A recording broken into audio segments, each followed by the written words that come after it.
Assalamualaikum warahmatullahi wabarakatuh. Selamat pagi semuanya. Kami dari kelompok 2 ingin menjelaskan tentang perlawanan rakyat Maluku, tepatnya yang dipimpin oleh Kapitan Patimura. Sebelum masuk ke penjelasannya, alangkah baiknya kami memperkenalkan diri terlebih dahulu. Perkenalkan, nama saya Elano. Perkenalkan, nama saya Muhammad Desa. Halo semuanya, perkenalkan nama saya Nesha Mansila. Saya Angela Timaira. Saya Suci Adinda Putri. Nah, di sini saya akan menjelaskan tentang biografi dari Patimura. Yang pertama adalah julukan. Julukan tersebut adalah Patimura.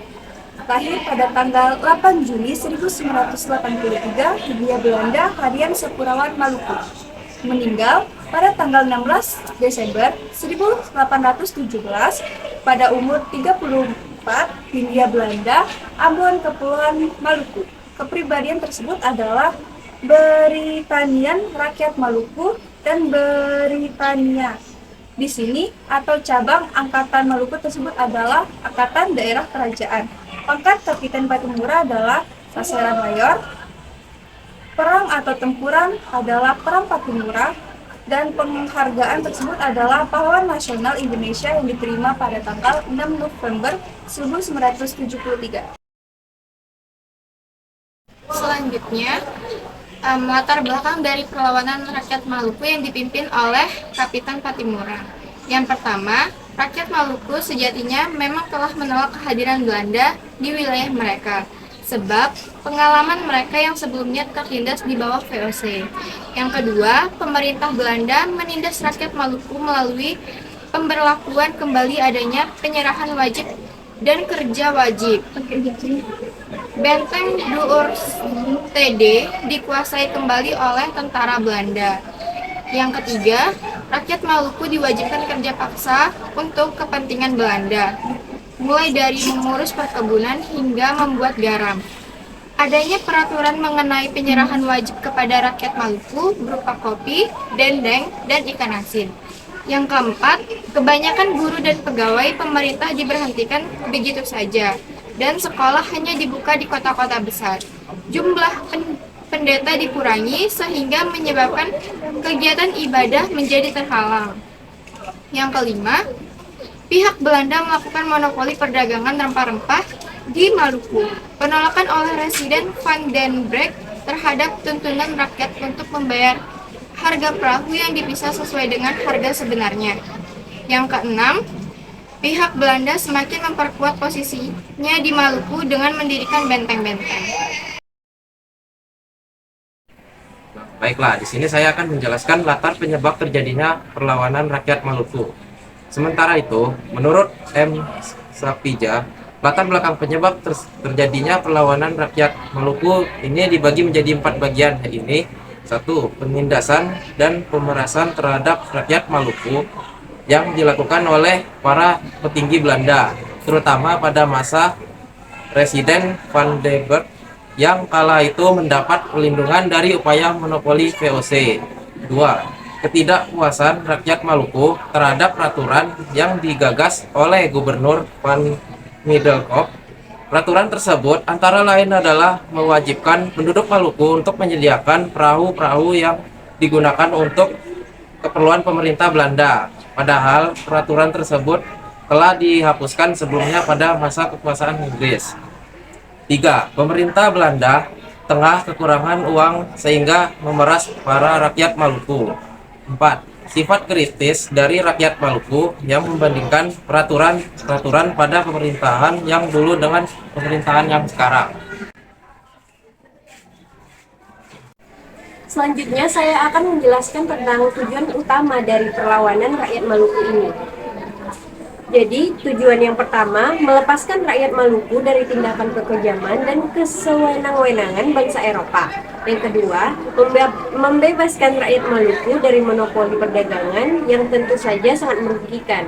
Yang ketiga, memberantas penjajah seperti Portugis yang tidak mengenal nilai-nilai kemanusiaan. Yang keempat, mengembangkan pemerintahan yang berdaulat dari dominasi penjajah. Nah, selanjutnya saya akan menjelaskan tentang perlawanan Patimura terhadap Belanda. Pada tahun 1605, bangsa Belanda mulai memasuki wilayah Maluku dan berhasil merebut benteng Portugis yang ada di Ambon. Kemudian, Pada tahun 1963, muncullah perlawanan rakyat Maluku terhadap Belanda yang dipimpin oleh Kapitan Kalkali, mendapatkan julukan sebagai Kapitan Hitu. Setelah Kapitan Kakiali gugur, Belanda menumpas kembali perlawanan rakyat Maluku untuk sementara waktu. Lalu, muncul kembali perlawanan rakyat Maluku yang dulunya adalah orang-orang Kapitan Kakiali di bawah kepemimpinan Telu Bakabesi. Perlawanan tersebut dapat dipadamkan pada tahun 1646. Kemudian pada tahun 1650 muncullah perlawanan di wilayah Ambon yang kala itu dipimpin oleh Saidi. Sampai akhirnya pada abad ke-17 muncul kembali perlawanan rakyat Maluku di bawah kepemimpinan Sultan Jamaluddin. Tetapi beliau langsung ditangkap dan diasingkan ke daerah Sri Lanka.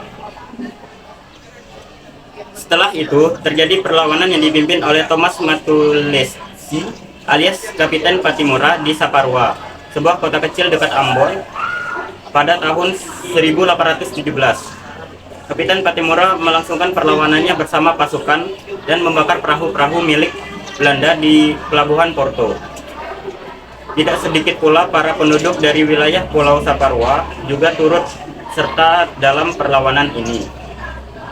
Protes rakyat ini dipimpin oleh Kapitan Patimura yang kala diawali dengan menyerahkan daftar keluhan-keluhan kepada pihak Belanda. Perlawanan ini kemudian menjalar ke wilayah Ambon, Pulau Seram, dan pulau lainnya. Untuk memadamkan perlawanan tersebut, pihak Belanda mendatangkan kembali pasukan dari Jawa. Bahkan Belanda memblokir akses masuk di Maluku hingga menyebabkan rakyat Maluku kekurangan makanan. Kapitan Patimura akhirnya menyerahkan diri untuk dihukum mati. Pada bulan Oktober 1817, pasukan Belanda dikerahkan secara besar-besaran untuk menangkap Kapitan Patimura dan rekan-rekannya.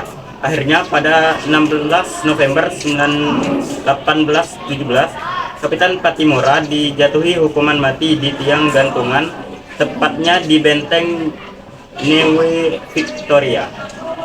Selanjutnya saya akan menjelaskan tentang akibat dari perlawanan rakyat Maluku ini. Salah satunya adalah banyaknya pejuang dan rakyat Maluku yang gugur. Bahkan beberapa di antara mereka juga ditangkap dan disiksa terlebih dahulu sebelum akhirnya meninggal dunia di tangan penjajah. Akibat lainnya adalah para rakyat Sapurua dihukum berat karena dianggap telah membantu pemberontakan. Selain itu, monopoli rempah-rempah juga diberlakukan kembali oleh pemerintah Belanda. Namun meskipun perlawanan ini menimbulkan ribuan korban jiwa, tetapi hal tersebut memperlihatkan bahwa bangsa Indonesia, terutama rakyat Maluku, benar-benar bersatu padu untuk mengusir penjajah yang berkuasa di tanah air mereka. Sekian video penjelasan dari kami. Wassalamualaikum warahmatullahi wabarakatuh.